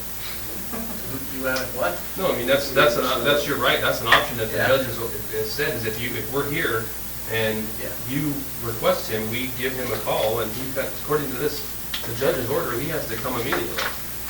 I don't even care if it's here physically, it'd be nice if one of these times have meeting and discuss. Well, I mean, I think he has it highlighted as exactly what it says. Yeah, and I was looking at just to be sure, and it's anytime Mr. Keys on council, Well, I know I'm anytime entitled. council becomes immediately available. That's what it says. I understand that. Council becomes available immediately. So, that's up to you. If you want to discuss other crimes with council present, if your other council, standby councils, Mr. Kurtner, we can arrange that with him.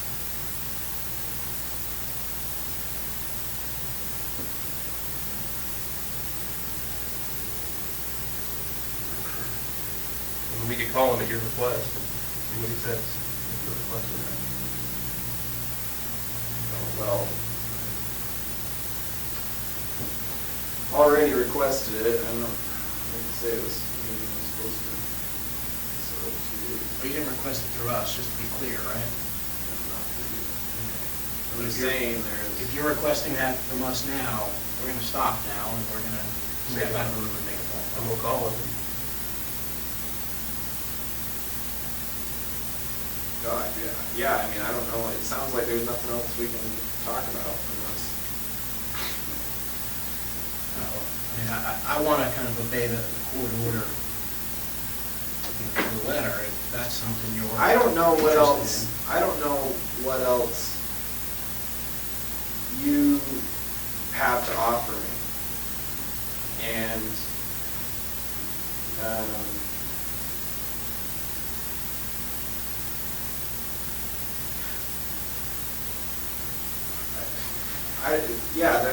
so I mean, I'm not happy with what the letter is. It lays out the possibilities,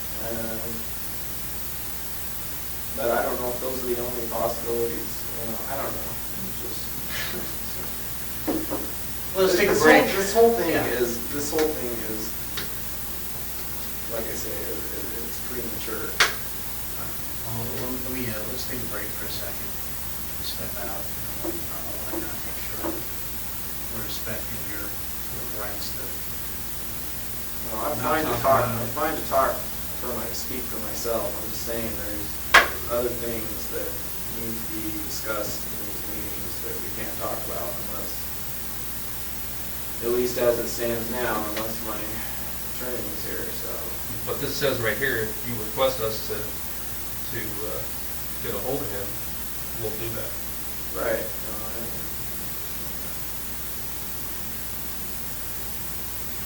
So I guess I should ask just for the record, do you want us to do that? You want us to call Mr. Kurtner right now, see if he can come over right now? Yeah. All right, I'll do that. You have to take a leak or anything? Yeah. I could. second, let us get out of here and then we'll get to.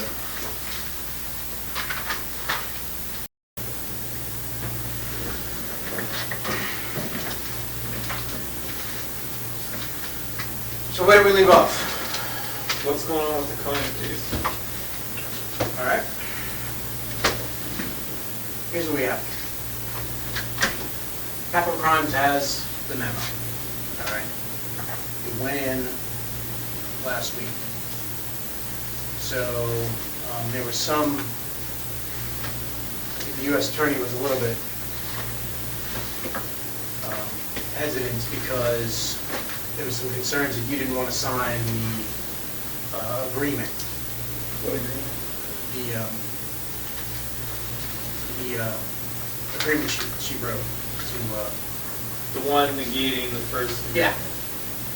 Yeah. Right, but when we spoke in the last meeting we had when we were all there, and it was on recording, Yeah. and I said I didn't want, that wasn't supposed to be on the table in the first place. Okay. And I asked Phildis in that, at the end of that meeting, if there was anything else he needed, and he said no. Yeah, and then what happened there is we went back to the U.S. Attorney, and her impression, she said, look, the original one was in writing, so I'd like it to be in writing as well. So she wrote another letter, and obviously, you've seen this, and so it basically said, hey, just like the comfort of it. And then there was a court order as well that basically, prohibited us from doing anything with capital crimes until Judge Roberts reconsidered that. And so we got that rescinded, but then after that, we wrote a bunch of other letters seeing whether or not that was still your intent. Because the U.S. Attorney was very concerned that, you might want to change your mind, and she didn't want to welch on a deal that she had promised you. So it sounds like the short story is you put in your memo and you did not recommend the death penalty. I can't tell you what the U.S. Attorney recommended. I'm prohibited from doing that. I mean, I can just give you, you probably have seen these letters that she wrote. I saw a couple of them. Okay. So she wrote a couple letters, and then I wrote a letter to confirm, and the last letter basically said, in the first paragraph, I don't know if Mr. Curtin wants to show this to you. I was already seeing all the letters. So the last letter was, Mr. Curtin did not say that Mr. Keys has changed his mind. Mr. Keys still wants U.S. Attorney Leffler to make her recommendation unbound from any promises contained in the March 30 letter. I have conveyed this information to U.S. Attorney Leffler. So that's where it stood. So that was the last piece of the puzzle there, and then she decided, okay, I'm going to send my recommendation after that. She sent her recommendation in. So they have it. This week they wrote back saying, giving opportunities for a conference. I think Karen mentioned this to you, Rich. You told me you were going to give me Yeah. potential dates. We have 4 dates for conference, and that's an opportunity for your lawyers to meet with capital crimes and present information about mitigation, about not seeking the death penalty. And those are August 6th, August 13th, September 4th, and September 17th. Those are the 4 possible dates that we have. And the procedure is, I understand it, is they invite your attorneys back there, and they get to argue that the death penalty shouldn't be imposed. That's what you want. I'm not privy to your discussion, so I don't know what the discussions Hypothetically, are. what happens if I don't have any attorneys? Do I get to be at the meeting? Well, I think obviously whatever, that's between you and your attorneys, but your position, I think, is made known through your attorneys. That's my understanding of the process at this point. So your position has to be made known to the Capital Crimes Review Committee through your attorneys. And I don't know whether, what your discussions were, but I don't know, Rich, if you plan to try to present mitigation. It doesn't, sounds like you still don't want mitigation in that case. In other words, you seem like you still are on course for the Well, I would death just tell you, these are complex issues. We're still exploring all this. I don't know if, we talk about this with Israel all the time. I don't understand. I don't know if he could completely understands all the procedures involved and the gravity of this type of decision, so, we're in ongoing discussions, private discussions with Israel about all this. Sure. He's Well, ready. but we were saying before, there's a lot of aspects of the Cohen case that, if it were to go to sentencing and death penalty hearing, that I wouldn't want to be public. Same as with the Courier, like we were saying earlier. And what, But I have no, it doesn't matter what I sign or what deals we work out. It sounds like there's no way you can give me any assurance as to whether or not those issues are gonna come up at a hearing. that can be something, as I told him before when we got here, we can discuss in the context of the global settlement. He's concerned about the details coming up in open court, all right? Now, to the extent that, we want to limit that, maybe we can do that in a global agreement in exchange for, information about these other homicides. And that's what I was suggesting to him. I'm sure you've seen the letter I sent to him saying, we can maybe go with this process and get some assurances from him that he wouldn't be prosecuted by state authorities. And he just brought up this morning, well, I'm concerned that the details are going to get out no matter what. Well, they've already been out. I mean, did you see the video from Vermont? I mean, the whole 6-minute video about everything? Of what? Couriers and. I mean, I didn't think that they came out, it was one news station reporting it. Yeah, In fact, and everybody that I know of has seen it. well, I mean, But it's basic information, it's not the details that Israel's concerned about, I don't think. And none of the information that he's concerned about getting out has gotten out. And he's talking about the details of the crimes, not the His crimes. family saw it before I did, and that's the whole purpose. Well, that's a concern too, but I mean, that, as far as the Vermont, that's another concern I have, somewhat, is if hypothetically, if I give you details on other crimes in other states, what's ultimately going to happen? At what point does that information become public knowledge as well? Or does it? Does it have to? What's the procedure for that? Is there some way we can work it out to where if I give you this information, it stays sealed or at least limited release or something? I don't know. I don't even know what the options are. But it just seems like in Vermont, as soon as they had the information, they, of course, everybody wants to know, and it's gonna be the same everywhere else too, so. I think we can work with these other jurisdictions by getting those assurances. As I've said sort of before, Vermont was something we weren't really sure about the scope of things. And now that we are, I Right. think we can proceed better to kind of get assurances, at least from the local jurisdictions, that, A, they're not going to prosecute you, and B, any details you release, at least are not published. Right. Now, in Okay. terms of what comes out in court, that was your other concern, right? Right, well, I mean, not that's- just what comes out in court, but I'm also concerned about the Conan case in that, it's a high-profile case up here, and what's gonna happen is, as soon as it gets to the point where I plead to that, then all the media is gonna want, it's gonna be the same thing. They're all gonna be clamoring for details, like what happened and all of that. So what efforts are gonna be made to control that, if any, and I'm suggesting to you that we can come up with a global agreement which effectively limits what we put out in public in exchange for information about the other homicides. So if we don't put that out in a court of law in public, Right. the media wouldn't learn of it. So that's my suggestion as to sort of a global thing to wrap Koenig into couriers and everything else. I mean, obviously, Israel's expressed that he doesn't want to be dragged back to Vermont, which, we're trying to work with him on, and we're trying to work with Vermont on. It's become a little bit difficult because things have slowed down a little bit. We'd like to wrap that in, keep him here and keep him in one place, but we're going to need some sort of assurances for them that he's going to continue cooperating, and that's what Vermont has wanted. So, in order to kind of... I don't care about what comes out about the Courier.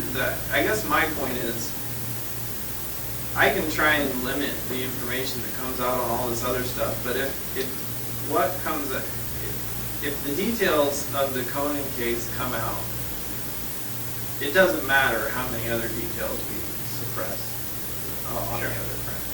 And that's what I'm suggesting to you, is sort of a global settlement where there's an agreement to only go into certain details of the Koenig case and the Courier case. Even though you told them about them, that there's been no limitation on those. We now put limitations on those.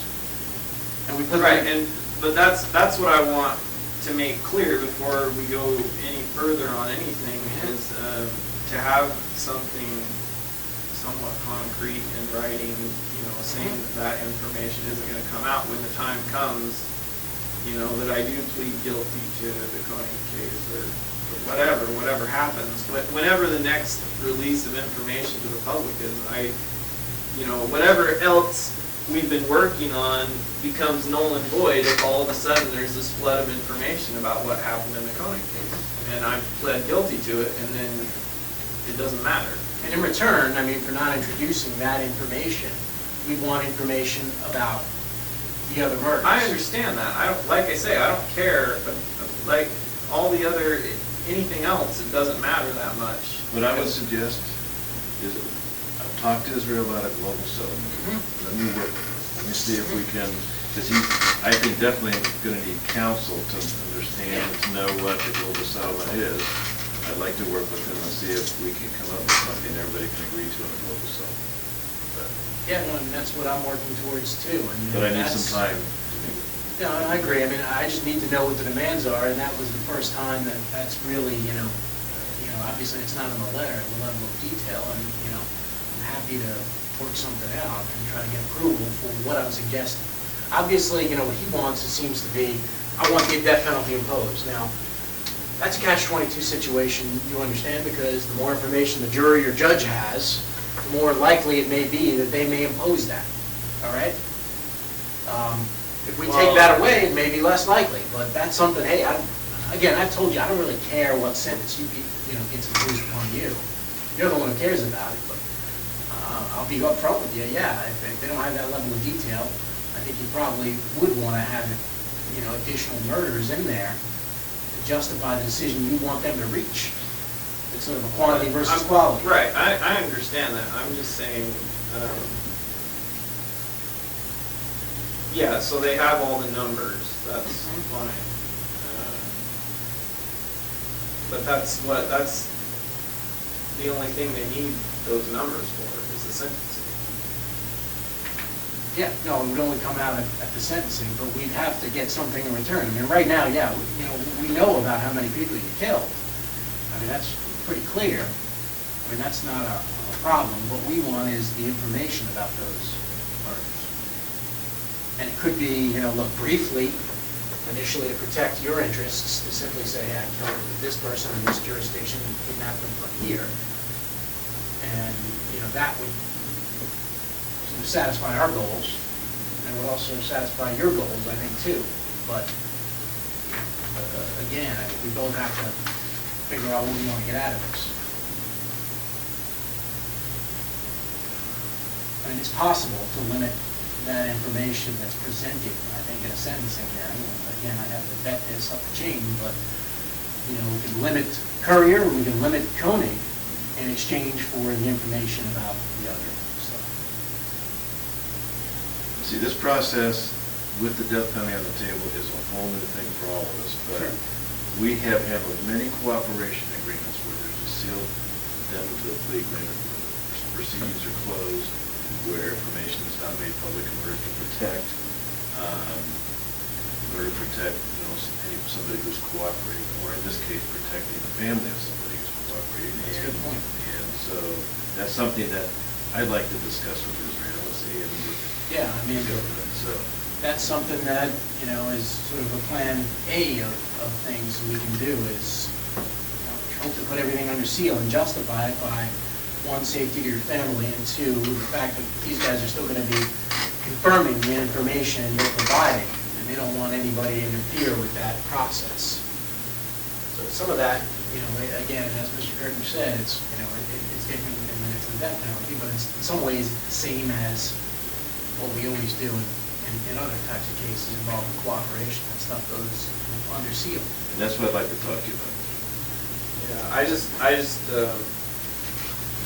that's why I keep saying all this is kind of tied together for me, because if certain details of the Koenig case come out, then, you know, anything else. Yeah, it doesn't matter. Right. That's sort of like your... That's kind of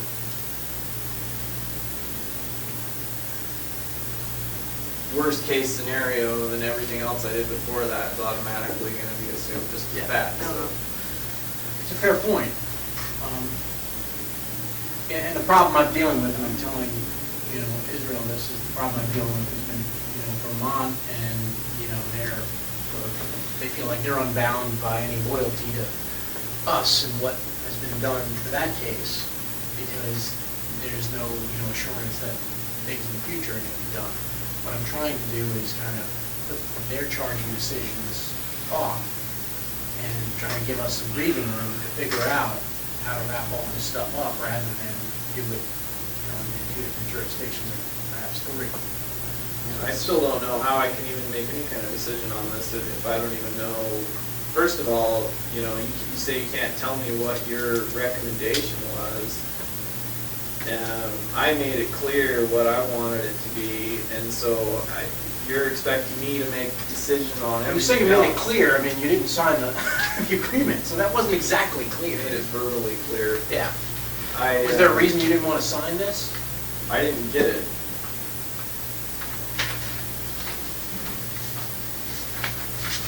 And I just found out the other day that the recommendation was already made. So I assume it doesn't matter if I sign it now. Yeah, I just found out from Karen on our regular meeting we had on Tuesday. We had a court meeting about afterwards, that's what she told me. She had already sent in a recommendation. Yeah, I mean, you know, she can always sort of change her recommendation. There's No, I'll procedures sign for it that. now. I was told that, you know, it was already done. It was, The recommendation's already in, Israel, and to me, I don't think this is valid anyway. You know our feelings about it because you complied with your agreement, part of the agreement. I don't, and so. look, the bottom line, we already all know how this ends, so, you know, it's, all I care about is what happens between now and whenever it ends. And if, you know, if things don't go the way I want, I don't need you guys. So let's just talk about it, okay? I mean, let's see if we can resolve it. I mean, you know, look, This whole thing is just turning into. no, I mean, I think that there is, you know, look, the U.S. Attorney can always provide additional information to capital crimes, additional, you know, information you'd like to provide, your attorneys would like to provide. She's made that clear in her letters. You know, I think. And what's you know, with this, why do they have to go back and meet with, what did you call it? Mitigation? Yeah, it's Whatever? essentially if, I mean, that's going to be between you and your attorneys, but the process typically is, and in the typical case, is the attorneys argue that, you know, death penalty shouldn't be imposed. Right, let's just mix that whole meeting. That's They your, don't between show you up. and your attorneys. Well, I'm telling you now, if they show up, then they're not authorized to be there. Yeah, you can discuss that with them. I mean, we're required by our policies to give them an opportunity, and you an opportunity to do that. So you know, you talk to them about what you want them to do. That's between you guys. All right, so, but I mean, to the extent that this letter, I mean, this, you know, I think the U.S. Attorney would appreciate it, ratification, if you did sign this letter. Yeah. And I just gotta put on record, this is against my advice, Israel. Don't worry about it. I'm gonna go that far. Have you read that letter? Why don't you read it? Just make sure you understand it. Yeah, it's words on The it. same one. Same one Have you you've seen that before. before?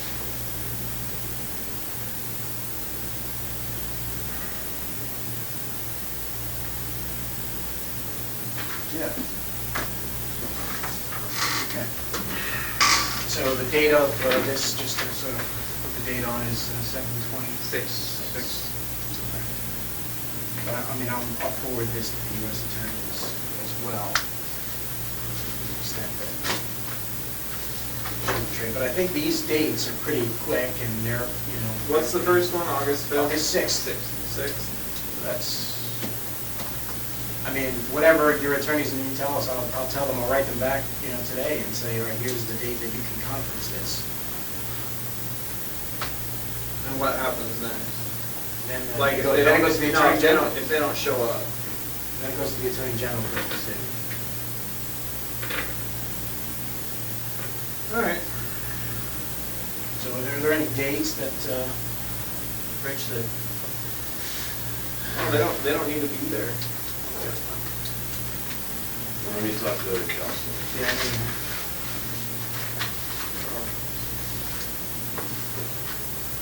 If they don't get to be there, they don't get to be there.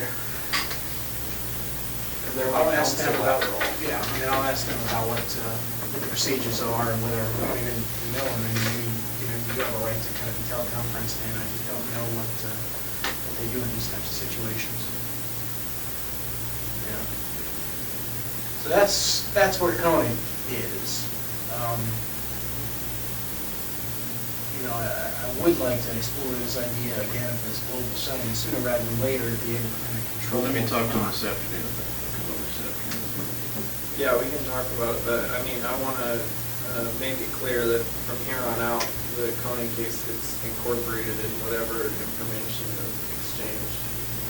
Coney case gets moving, but Any information I give you is incorporated into that, to whatever happens in the Coney case. So you'd like the global So that settlement? so that I have control over what information is released in that, and, you know, we can do it on like a piecemeal basis. If you know, if I feel like,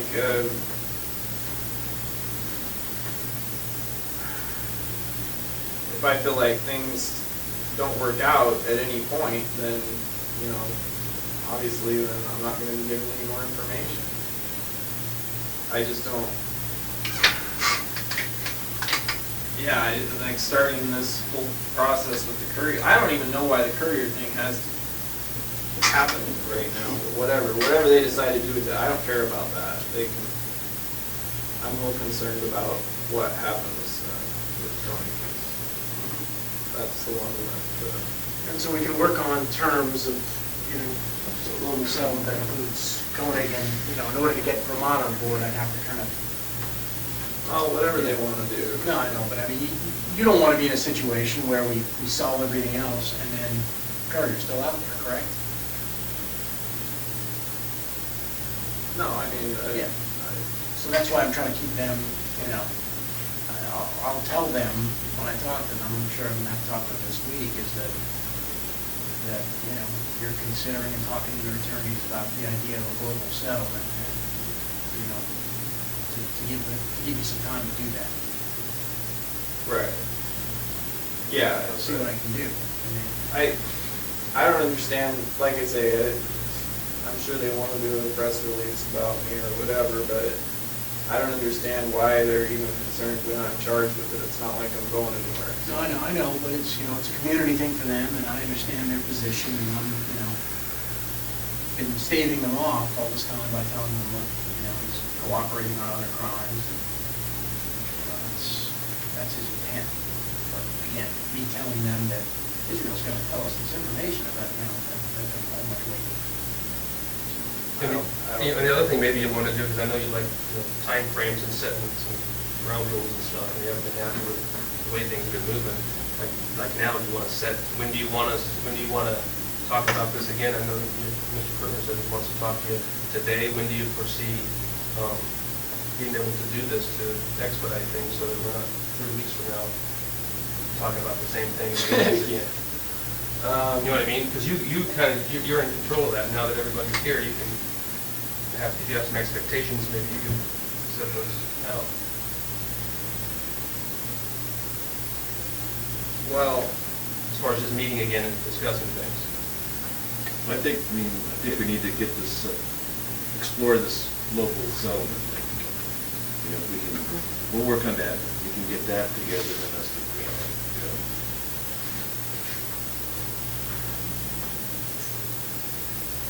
because we've got that emphasis going anywhere. Yeah, no, I think it would be certainly helpful, and obviously there's other things that we've been working on over the current, but, in terms of this global settlement, yeah, it's something we want to explore, deal with trying to get all the work on this.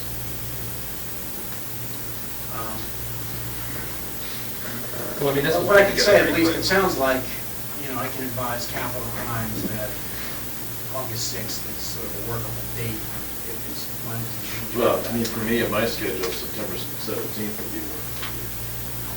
But yeah, I don't know exactly. It doesn't even have to happen, so why do we even need a date? Yeah, I mean, Why does there have to be mitigation? I don't understand. there's no. I don't think You there's just any said there legal doesn't have to be, requirement. so. It's just a date, an opportunity. We Right. don't want to deprive you of that opportunity, but if you don't I want that even get to opportunity. go, so if I got to go, then yeah, let's do Well, I it. mean, it's clear, it sounds like obviously you don't want any mitigation presented in a Cohen case. Correct? I'm not interested in any dates in the Koenig case, anything added to it that's gonna complicate it. Whatever you have to do to freaking get it moved along, do it. All right. Well, I'll talk to Capital Crimes and pass along your views on it, and as well as the view of, you'd like to be heard on it? I don't know. Is that true? Yeah. No, if there's some sort of mitigation that's set up, I definitely wanna be part of it, because that means I didn't know about it. I don't know if there's a procedure for that, maybe there is, I'm not sure, but I can ask them about that, maybe towards moving that forward, but in the meantime, I think we can explore the global settlement. You're talking about the one, initially when I wrote that letter, Rich, on July 16th, right? Well, personally, I would make a counter proposal on the Yeah, no, I understand, and then I incorporated a little more concrete deals in the July 20, which you have. What? The July 16th letter on the global settlement. It's,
I think you hadn't seen that before?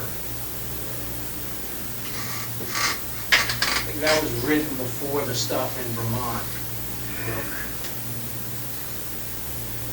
was, and July 16th. Well, it makes a lot more sense to do it in the Coney case than the Courier case. Yeah, that was written on, yeah, I think that was like a Thursday or Friday, July 16th. So then, and then Monday, they told me that the FBI was gonna stop their digging, and then that's when I wrote you the other thing on the 20th. That way emailed and, You gotta check them all out.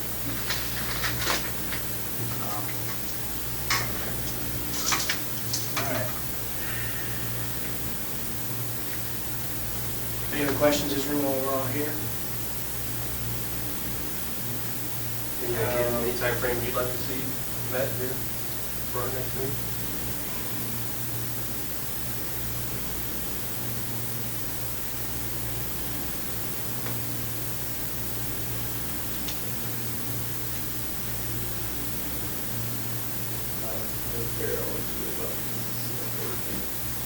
Let's talk about it.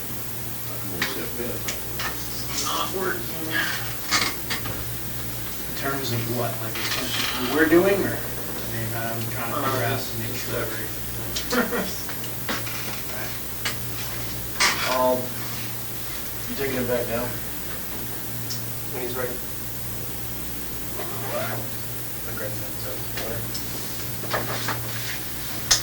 You ready, Israel, to return? Go back? Yeah, I guess. Okay, I'll be over September, right? Give us a minute here and then get your key.